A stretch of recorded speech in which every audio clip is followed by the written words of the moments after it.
Crazy news from the Commanders on NFL trade deadline day. The Brass and Ashburn decided to make major moves, two of them. Montez Sweat traded to the Chicago Bears for a second-round pick, and the headliner, the jaw-dropper, Chase Young, the former number 2 overall pick, the former Defensive Rookie of the Year in 2020, traded to the San Francisco 49ers for what appears to be a compensatory third-round pick. Let's start with Young. He has all the potential in the world, and when he's right, there are not that many people on the planet that are better pass rushers than Chase Young.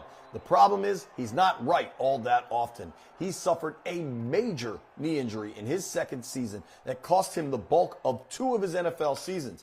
Earlier this offseason, Washington made the decision to not pick up the 5th-year option on his rookie deal. Talking to sources all around the NFL, the health questions drove down his trade value. I do think Chase will land with that 49ers defense across from Nick Bosa and could be an absolute terror to quarterbacks the remainder of this season. Although the folks I talked to in San Fran said they're not necessarily looking for long term. They're chasing a title right now.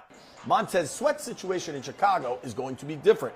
The Bears are in full rebuild mode.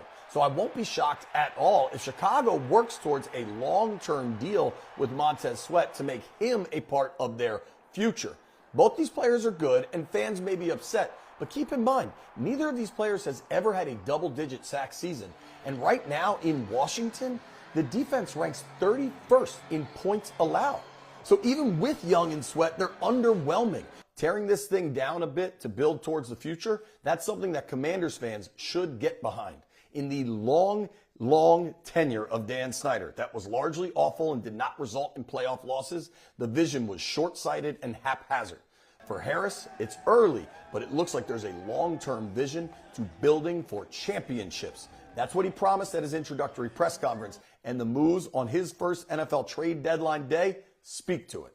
Covering the Commanders, I'm JP Finley.